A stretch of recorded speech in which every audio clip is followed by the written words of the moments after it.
नमस्कार, एसटीएस न्यूजमा स्वागत छ। म बिना शाही। समाचार सुरु गरौं आजका प्रमुख प्रसंगबाट।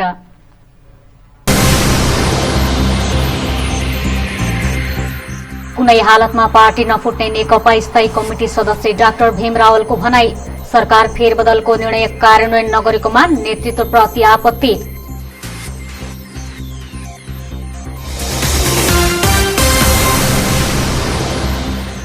कोरोना संक्रमणपछि बन्द भएका धनगढ़ीका विद्यालय 8 महिनापछि सञ्चालन हुँदै।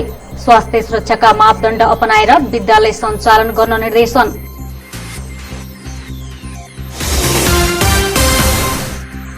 कञ्चनपुरको भीमदत्त नगरपालिकाले महाकाली अस्पतालमा प्राविधिक शिक्षालय सञ्चालन गर्ने। नर्सिङ सहितका 7 वटा कार्यक्रम सञ्चालन हुँदै।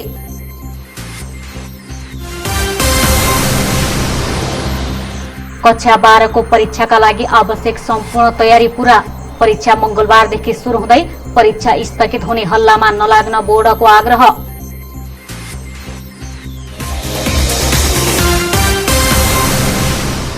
अब समाचार विस्तारमा।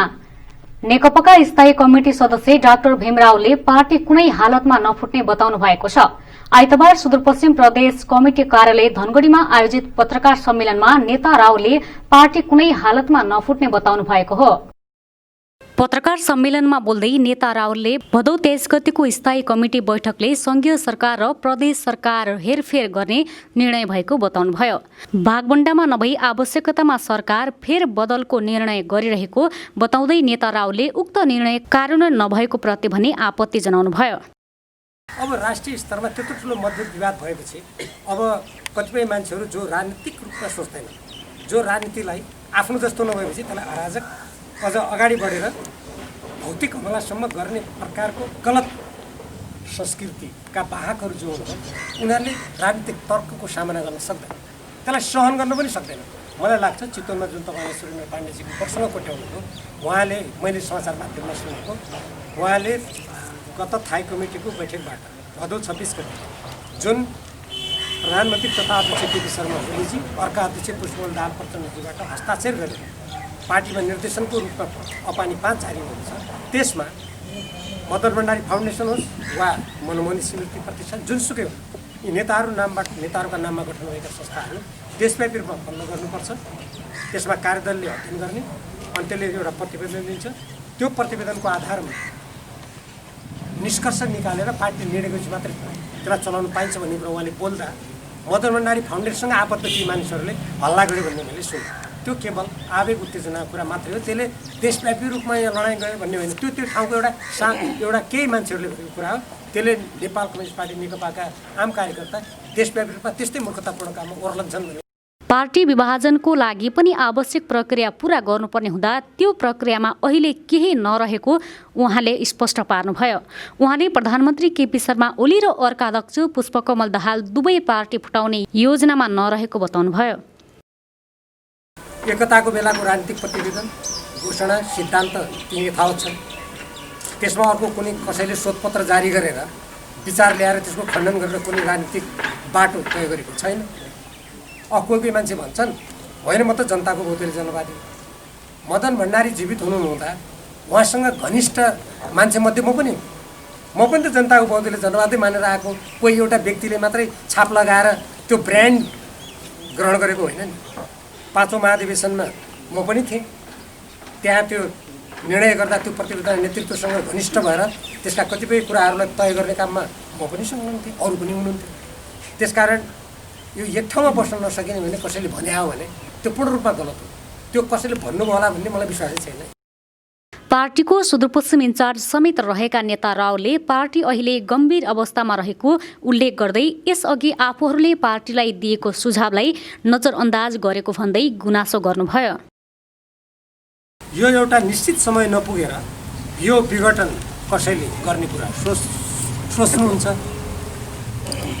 या कहिलेकाहीँ आवेश उत्तेजनामा कहीँ पाइला चालिहाल्यो भने पनि त्यो पाइला अगाडि बढ्न सक्छ र त्यो सफल हुनसक्छ या त्यो त्यही भएर जान्छ जे गरिएको छ भन्ने कुरामा मलाई विश्वासै छैन। किनभने त्यो संविधान बनाउने बेलाको मसौदाकारमध्ये म पनि एकजना। हामीले कुन आशयले प्रतिनिधि सभा गठन गर्ने भनेका थियौँ। उहाँले थप प्रसङ्गमा बोल्दै प्रधानमन्त्री ओलीले यस्तो लोकप्रियताको लागि दोस्रो पुस्ता र युवालाई नेतृत्व दिनुपर्ने भाषण गर्दै हिँडेको बताउनुभयो। अहिले पार्टीभित्रको विवाद पद र भागभण्डाको लागि नभएको नेता रावलले बताउनुभयो। उहाँले थप प्रसङ्गमा बोल्दै प्रधानमन्त्री ओलीले सस्तो लोकप्रियताको लागि दोस्रो पुस्ता र युवालाई नेतृत्व दिनुपर्ने भाषण गर्दै हिँडेको बताउनुभयो। अहिले पार्टीभित्रको विवाद पद र भागभण्डाको लागि नभएको नेता रावलले बताउनुभयो। कोरोना संक्रमणपछि बन्द भएका कैलालीका सामुदायिक तथा संस्थागत विद्यालय 8 महिनापछि पुनः सञ्चालन हुने भएका छन्। शिक्षा, विज्ञान तथा प्राविधिक मन्त्रालयले विद्यालय सञ्चालन गर्ने वा नगर्ने भन्ने विषयमा स्थानीय तहलाई अधिकार दिएपछि अहिले स्थानीय तहहरू विद्यालय सञ्चालनको तयारीमा जुटेका छन्। कैलालीको धनगढी उपमहानगरपालिकाले बन्द रहेका विद्यालय सञ्चालन सम्बन्धीको कार्यविधि निकाल्दै विद्यालय सञ्चालन गर्न अनुमति दिएको छ।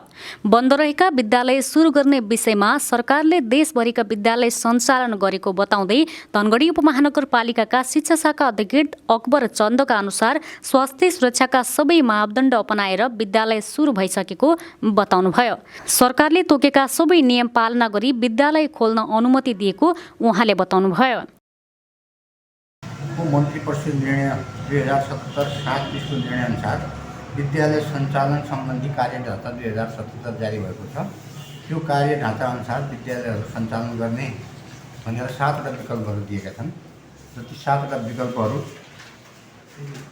मध्ये विद्यालयलाई उपयुक्त विकल्प कुन लाग्छ त्यो विकल्पको छनौट गरेर कक्षाहरू सञ्चालन गर्ने विकल्प भन्दा जस्तै पुरै दिनभरि कक्षा सञ्चालन गर्न सकिने अथवा आलो पालोमा विद्यालय सञ्चालन गर्ने अथवा शिफ्टमा विद्यालय सञ्चालन गर्ने र माथिल्लो कक्षा र तल्लो कक्षालाई अलग अलग समयमा सञ्चालन गर्ने अथवा हप्तामा केही दिन र दिनमा केही घन्टा सञ्चालन गर्ने यी विकल्पहरू दिएका छन्। ती विकल्पहरूमध्ये सङ्कटको अवस्था अहिले जोखिमको अवस्था विद्यालयको भौतिक अवस्थाका आधारमा विद्यालयले आफैले विकल्प छनौट गर्ने र विद्यालय सञ्चालनका लागि स्वास्थ्य मापदण्ड मास्क लगाउनेदेखि लिएर सामाजिक दूरी कायम गर्ने आचार संहिता बनाएर विद्यालयहरूले त्यो आचार संहिता अनुसार विद्यालय प्रशासनको बैठक बसालेर अभिभावकहरू बोलाएर र विद्यार्थीहरूसँग पनि बसेर शिक्षक स्टाफहरू बसेर आचार संहिता निर्माण गर्ने। कार्तिक 20मा मन्त्री स्तरीय निर्णयबाट विद्यालय सञ्चालन सम्बन्धी कार्यढाँचा 2077 स्वीकृत गरिएको थियो। विद्यालयमा मात्र कोरोना सर्ने सरकारको मानसिकताका कारण यो शैक्षिक सत्रमा विद्यार्थीको पढाइमा बाधा पुगेको एनप्याप्सनको केन्द्रीय सदस्य हरि रेग्मीले बताउनुभयो। अब अहिलेको परिस्थिति कोरोना कहिले सकिने भन्ने टुङ्गन लागेको परिस्थितिमा केही न केही उपाय अवलम्बन गरेर विद्यालय चाहिँ सञ्चालन गर्नु पर्थ्यो। अब गर्ने तयारी सबै सरकारले गरेको छ र एक खाले आचार संहिता बनाएर विभिन्न मोडेलमा अनलाइन कक्षा अफलाइन क्लासहरू वा सिफ्ट वाइज क्लासहरू के कसरी चलाउन सकिन्छ भनेर 7वटा विकल्पसहित एउटा निर्देशिका जारी गरेको छ। त्यसैलाई आधार बनाएर अहिले स्थानीय लेभलले पनि स्थानीय तहले पनि विद्यालय सञ्चालनको तयारी गरिरहेको छ र ती स्थानीय तहले सञ्चालन गरिसकेको परिस्थिति पनि छ। थोरै सङ्ख्यामा विद्यार्थीहरूका विद्यालयमा नियमित रूपमा अध्यापन गराउन सकिने भए पनि धेरै सङ्ख्यामा विद्यार्थी रहेका विद्यालयमा आलोपालो प्रणाली अन्तर्गत विद्यालय सञ्चालनको तयारी भइरहेको छ। भीमदत्त नगरपालिकाले प्राविधिक शिक्षालय सञ्चालन गर्ने भएको छ। महाकाली उपप्रादेशिक अस्पतालसितको साझेदारीमा नगरपालिकाले महाकाली बहुप्राविधिक शिक्षालय सञ्चालन गर्न लागेको हो। प्राविधिक शिक्षा तथा व्यावसायिक तालिम परिषद सिटिभिटीले भीमदत्त नगरपालिकालाई डिप्लोमा तहका प्राविधिक शिक्षाका कार्यक्रम सञ्चालनका लागि स्वीकृति दिएको छ। शिक्षा विज्ञान तथा प्राविधिक मन्त्रालयको सिफारिसमा भीमदत्त नगरपालिकाले प्राविधिक विषयका कार्यक्रम सञ्चालनका लागि स्वीकृति दिएको हो। शिक्षा मन्त्री गिरिराजमणि पोखरेलका सल्लाहकार जीवन गौतमले भीमदत्त नगरपालिकाले प्राविधिक शिक्षा सञ्चालन स्वीकृति पत्र हस्तान्तरण गर्दै प्राविधिक शिक्षाको पठन पाठनबाट सुदूरपश्चिममा प्राविधिक जनशक्तिको उपलब्धता बढाउने विश्वास व्यक्त गर्नुभयो। 82 बमोजिम भीमदत्त नगरपालिका र महाकाली अञ्चल अस्पतालको साझेदारी स्वरूपमा कार्यक्रम सञ्चालन गर्न परिषद कार्यालयबाट शैक्षिक गुणस्तर नियन्त्रण र सुनिश्चितता गर्ने र स्थानीय तहको पूर्ण लगानीमा सञ्चालन तथा व्यवस्थापन हुने गरी श्री महाकाली बहुप्राविधिक शिक्षालयको नाममा कार्यक्रम सञ्चालन गर्न अनुमति प्रदान गर्ने निर्णय भएको हुँदा देहाय बमोजिमको कार्यक्रम सञ्चालन गर्न गराउन आवश्यक पर्ने भौतिक पूर्वाधार, शैक्षिक सामग्री तथा मेसिन औजार र प्रशिक्षकको व्यवस्थापन पूर्वाधार निर्देशिका पाठ्यक्रम बमोजिम गुणस्तरीय प्रशिक्षणका लागि व्यवस्था गरी सञ्चालन गर्न हुन जानकारीका लागि अनुरोध गर्दछु। भीमदत्त नगरपालिकाका नगर प्रमुख सुरेन्द्र विष्टले आर्थिक रूपमा प्राविधिक शिक्षा आर्जन समस्या हुने समुदायलाई लक्षित गरी नगरपालिकाले महाकाली उपप्रादेशिक अस्पतालसित साझेदारीमा प्राविधिक सञ्चालन गर्न लागेको बताउनुभयो। सिटिभिटीको मापदण्ड अनुसार प्राविधिक शिक्षालाई सञ्चालन प्रक्रिया अघि बढाइने मेयर विष्टले बताउनुभयो। र खास गरी अहिले हामीले यो ठुलो उपलब्धि पाएकोमा हामी पनि यहाँको कञ्चनपुरवासी सबै खुसी छन्। यो न्यून वर्ग, मध्यम वर्ग त्यो टाइपका विद्यार्थीले पढ्न पाउने, धेरै रकम तिरेर जुन चाहिँ नै पढ्ने अवस्था नभएको अवस्था थियो, त्यो अवस्थाको लागि अब यो काम हामी गर्न सक्छौँ भन्ने हामीलाई लागेको छ। कार्यदल पनि बनिएको अवस्था छ। कार्यदलबाट अब आगामी दिन कसरी जाने सरसल्लाह हामी आमन्त्रित पनि गरौँला, सरहरूलाई सरसल्लाह पनि लिउँला र यसलाई कसरी राम्रो बनाउन सकिन्छ, कसरी यसलाई चाहिँ अगाडि बढाउन सकिन्छ भन्ने कुराहरू हामी लिनेछौँ। यसबाट हामी लाभान्वित हुन्छौँ। सिटिभिटीले यस वर्ष सुदूरपश्चिममा भीमदत्त र अमरगढी नगरपालिकालाई प्राविधिक शिक्षालय सञ्चालनको अनुमति दिएको हो। महाकाली अस्पतालका अध्यक्ष कृष्णदत्त जोशी बोक्सरले कमजोर आर्थिक अवस्था भएका समुदायले शिक्षालयबाट लाभ लिन सक्ने बताउनुभयो। आर्थिक लगायतका कारणले पढ्न नपाउने अवस्था यसबाट अन्त्य हुने उहाँले बताउनुभयो। वर्षसम्म विकास नभइसके पछाडि व्यवस्था परिवर्तनको कुरा गर्यो, नयाँ नेपाल बनाउँछौँ भन्यो। नयाँ नेपाल केवल भाषण नारामा गर्नका निम्ति मात्र थिएन होला। हामीले त देखेको पनि छ विश्वमा कतिपय मुलुक 20-25 वर्षमा पनि प्रगति गरे अवस्था छ। हामी किन सक्छौँ भन्ने हो। त्यसमा छोटो समयमा अलिकति मेहनत गर्नुपर्ने, प्रतिबद्धता गर्नुपर्ने, त्यसको लागि निरन्तरता दिनुपर्ने विषय मात्रै हो। टिमवर्कले जाने कुरा हो। हामी कहिले पनि भन्यो भने एकजना मान्छेले गर्छ नि, एकजना मान्छेले गरिदियो भने त्यो प्रचार पनि कहिले पनि गर्न चाहँदैन। एकजना मान्छेले गर्यो भने जस पनि लिन चाहन्न। सबैको सहकार्यबाट हामी यहाँ सम्भव छ। त्यस कारणले यो मूल मन्त्रसहित हामी अगाडि बढेको सन्दर्भमा महाकाली अस्पताल र भीमदत्त नगरपालिकाको अघोषित कार्यगत एकता अब घोषितै भइहाल्यो। त पार्लियामेन्ट लिखित रूपमा जाने भइहाल्यो। महाकाली प्राविधिक शिक्षालयबाट नर्सिङ सहितका 7 कार्यक्रम सञ्चालन गरिनेछन्। त्यसमा सामान्य चिकित्सा, medical lab technology, dental science, radio diagnosis, ophthalmic science र फार्मेसीका कार्यक्रम छन्। भीमदत्त नगरपालिकाको पूर्ण लगानीमा सञ्चालन हुने प्राविधिक शिक्षालयबाट उत्कृष्ट प्राविधिक जनशक्ति उत्पादन हुने अपेक्षा नगरपालिकाले लिएको छ। महाकाली बहुप्राविधिक शिक्षालय सञ्चालनका लागि स्वीकृति पाएका सबै कार्यक्रममा 40-40 जनाको कोटा छ। कक्षा 12 को परीक्षाका लागि आवश्यक सम्पूर्ण तयारी पूरा भएको राष्ट्रिय परीक्षा बोर्डले जनाएको छ। कक्षा 12 को परीक्षा मंगलबारदेखि शुरू हुँदैछ। परीक्षाका लागि सबै विद्यालयमा उत्तर पुस्तिका पुर्याउने, प्रश्नपत्र तयार गर्ने, केन्द्राध्यक्षलाई तालिम दिने, स्वास्थ्य मापदण्ड अनुसारको परीक्षा मापदण्ड तयार गर्ने सहित सम्पूर्ण तयारी पूरा भएको बोर्डले जनाएको छ। बोर्डले केही परीक्षा केन्द्रमा प्रश्नपत्र पठाइसकेको छ भने नजिकका परीक्षा केन्द्रमा अनलाइनको माध्यमबाट परीक्षा सञ्चालन हुनुभन्दा आधा घण्टा अगाडि प्रश्नपत्र पठाइने व्यवस्था मिलाएको जनाएको छ। परीक्षा स्थगित हुने हल्लामा नलाग्न राष्ट्रिय परीक्षा बोर्डका धनगढीका प्रमुख उत्तमदेव विष्टले आग्रह गर्नुभयो। अहिलेसम्मको अवस्थामा परीक्षा स्थगित हुने कुनै पनि सम्भावना नरहेको उहाँले बताउनुभयो। विश्व महामारीका कारण सृजित परिस्थितिका कारण अहिले टेक्नोलोजी प्रयोग गरेर हामीले अनलाइन प्रविधि अवलम्बन गरेर परीक्षा सञ्चालन गर्न खोजिरहेका छौँ। त्यसो भएको हुनाले यो अवस्थामा विद्यालय शिक्षाको अन्तिम बिन्दु मानिने कक्षा 12 को परीक्षाका सन्दर्भमा सम्पूर्ण सरोकारवाला महानुभावहरूलाई म हार्दिक अनुरोध गर्न चाहन्छु। यो महान अभियानमा आफ्नो ठाउँबाट सबैले महत्त्वपूर्ण भूमिका निर्वाह गरिदिनुहुनेछ। उहाँका अनुसार विद्यार्थीको चाहना अनुसार होम सेन्टरमै परीक्षा सञ्चालन हुनेछ। कोरोना संक्रमण भएका र परीक्षामा बस्न नसक्ने परीक्षार्थीलाई अर्को परीक्षा सञ्चालन गरिनेछ। कोरोना संक्रमण पुष्टि भएर पनि परीक्षामा बस्न सक्ने विद्यार्थीका लागि भने छुट्टै स्थानको व्यवस्था गरिएको छ। बोर्डले परीक्षा सञ्चालन हुने विद्यालयका प्रधानाध्यापक र कर्मचारीलाई परीक्षा कसरी सञ्चालन गर्ने भन्ने विषयमा भर्चुअल रूपमा नै अभिमुखीकरणको काम पनि गरिसकेको छ।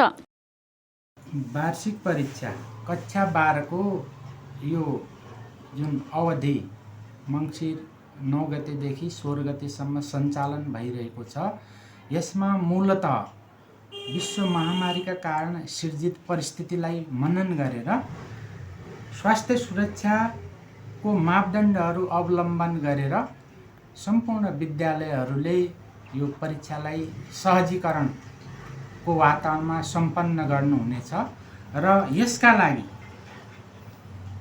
स्थानीय तह, अभिभावक अनि सञ्चार माध्यम सम्पूर्ण र सरोकारवालाहरूबाट आवश्यक सहयोगको र सद्भावको हामीले ठुलो अपेक्षा गरेका छौँ। यो पटक परीक्षार्थीका लागि 40 अङ्कको लिखित परीक्षा हुनेछ। 40 अङ्क कक्षा 11 को पढाइलाई आधार मानेर प्रदान गरिनेछ। 20 अङ्क भने स्कुल आफैले मूल्याङ्कन गरेर दिनेछ। परीक्षामा 4,32,500 परीक्षार्थी सहभागी हुनेछन्। कोरोना संक्रमण कायमै रहे पनि भौतिक दूरी कायम गरी परीक्षा लिन लागि हो। गएको वैशाख 8 गतेदेखि सञ्चालन हुनुपर्ने परीक्षा कोरोना संक्रमण जोखिमका कारण स्थगित भएको थियो। मङ्सिर 9 गतेदेखि सुरु हुने परीक्षा 16 गते सकिनेछ। चाडपर्वलाई लक्षित गर्दै सॉयल ट्रेडिङ कर्पोरेसन लिमिटेडले कैलालीमा सञ्चालन गरेको सुपथ मूल्य पसलमा झण्डै 1 करोडको कारोबार भएको छ। उपभोक्ताको सहजता र बजारमा कालोबजारी नियन्त्रण गर्ने उद्देश्यले असोज 15 गतेबाट खोलिएको पसलमा झण्डै 23,000 उपभोक्ताले सेवा लिएको र 1 करोड बराबरको कारोबार भएको सॉयल ट्रेडिङ कर्पोरेसन लिमिटेडका नायब महाप्रबन्धक केशव प्रसाद पाण्डेले जानकारी दिनुभयो।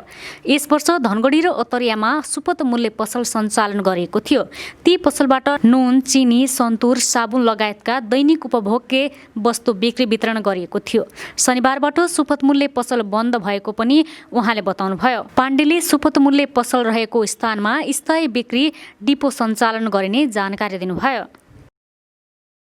एसटीएस न्यूजमा एकैछिन ब्रेकमा जानु अघि प्रमुख समाचार पुनः एकपटक।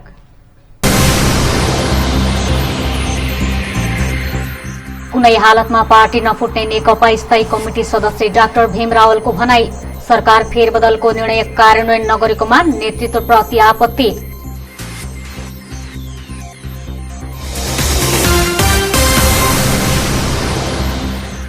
कोरोना संक्रमणपछि बन्द भएका धनगढीका विद्यालय 8 महिनापछि सञ्चालन हुँदै।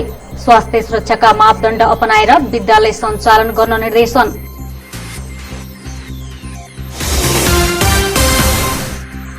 कञ्चनपुरको भीमदत्त नगरपालिकाले महाकाली अस्पतालमा प्राविधिक शिक्षालय सञ्चालन गर्ने। नर्सिङ सहितका 7वटा कार्यक्रम सञ्चालन हुँदै।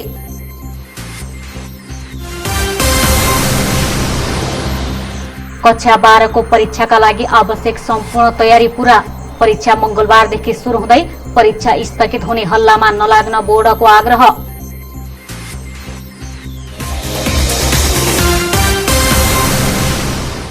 ब्रेकपछि एसटीएस न्यूजमा स्वागत छ। अब बाँकी समाचार। कैलालीमा 19 सहित सुदूरपश्चिममा थप 22 जनामा कोरोना भाइरसको संक्रमण पुष्टि भएको छ। सेती प्रादेशिक अस्पताल प्रयोगशालामा आइतबार 220 जनाको परीक्षण गर्दा थप 22 जनामा संक्रमण पुष्टि भएको हो। अस्पतालका सूचना अधिकारी दिलीप कुमार श्रेष्ठले कैलालीको धनगढी उपमहानगरपालिकाका 10 जनामा संक्रमण पुष्टि भएको जानकारी दिनुभयो। उहाँका अनुसार उपमहानगरपालिकाको ओडा नम्बर 5 का 4 जना, ओडा नम्बर 1 का 2 जना, यस्तै ओडा नम्बर 2, 4, 7 र ठेगाना नखुलेका 1-1 जनामा संक्रमण पुष्टि भएको छ।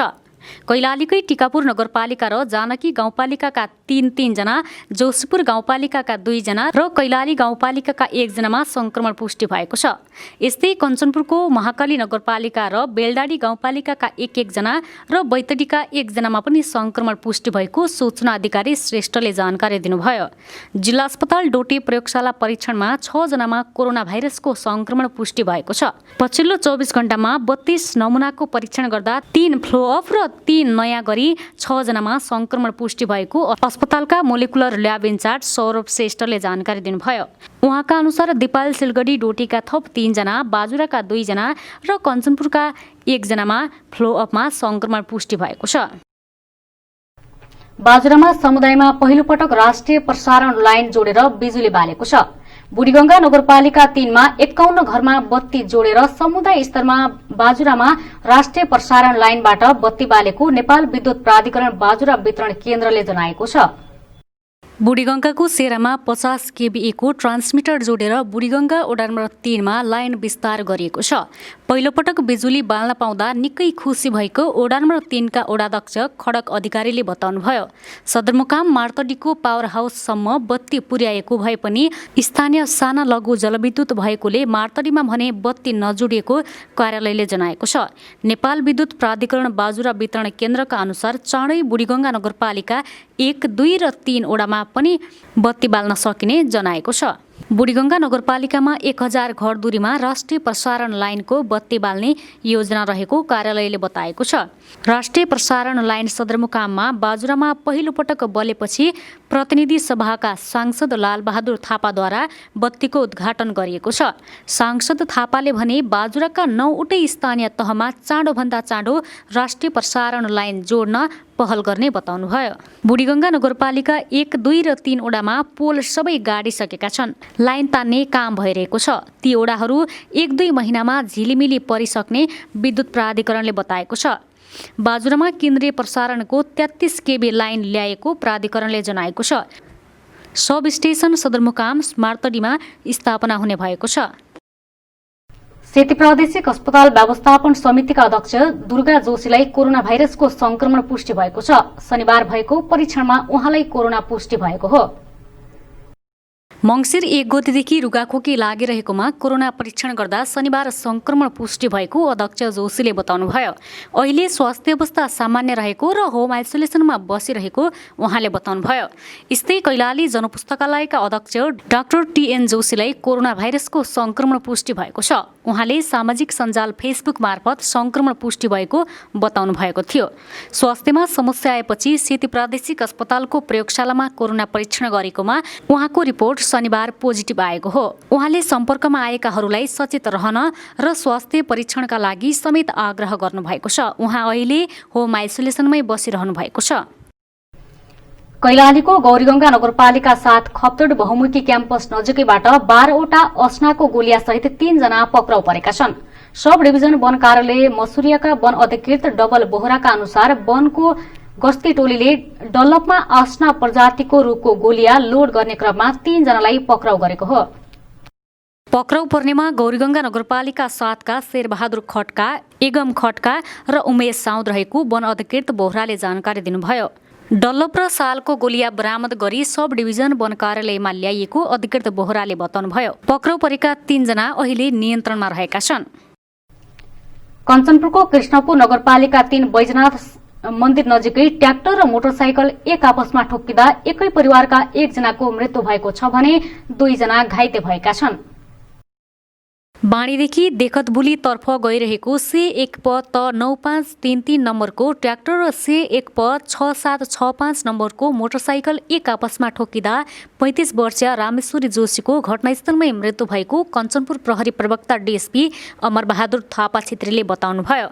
सवारी दुर्घटनामा गम्भीर घाइते भएका मोटरसाइकल चालक 55 वर्षीय डम्बरदेव जोशी र उहाँकी 15 वर्षीय छोरी ममता जोशीको धनगढी स्थित सेती प्रादेशिक अस्पतालमा उपचार भइरहेको प्रहरीले जनाएको छ। बाणी बजार व्यवस्थापन समितिका अध्यक्ष जोशीकी पत्नीको घटनास्थलमै मृत्यु भएको हो। ट्र्याक्टर र चालकलाई नियन्त्रणमा लिएको प्रहरीले जनाएको छ। यसैबीच कञ्चनपुरको कृष्णपुरमै मोटरसाइकल एक आपसमा ठोक्किँदा 2 जना घाइते भएका छन्। कृष्णपुर नगरपालिका वडा नम्बर 5 को गुलरिया भित्री सडक खण्डमा मोटरसाइकल एक आपसमा ठोक्किँदा चालक कञ्चनपुरकै हिराभाट र धनगढीका कुबेर शाह घाइते भएको प्रहरीले जनाएको छ। जिल्ला प्रहरी कार्यालयका प्रवक्ता प्रहरी नायब परीक्षक अमरबहादुर थापाका अनुसार उनीहरूमध्ये भाटको अवस्था गम्भीर छ भने अर्का घाइते शाहको अवस्था सामान्य छ।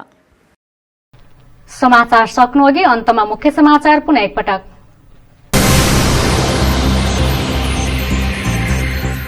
कुनै हालतमा पार्टी नफुट्ने नेकपा स्थायी कमिटी सदस्य डाक्टर भीम रावलको भनाई।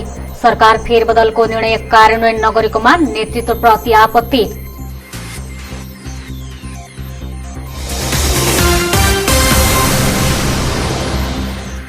कोरोना संक्रमणपछि बन्द भएका धनगढीका विद्यालय 8 महिनापछि सञ्चालन हुँदै। स्वास्थ्य सुरक्षाका मापदण्ड अपनाएर विद्यालय सञ्चालन गर्न निर्देशन।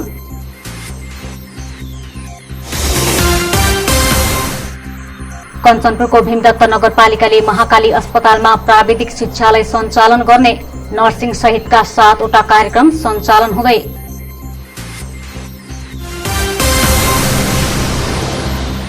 कक्षा 12 को परीक्षाका लागि आवश्यक सम्पूर्ण तयारी पूरा। परीक्षा मंगलबारदेखि सुरु हुँदै परीक्षा स्थगित हुने हल्लामा नलाग्न बोर्डको आग्रह।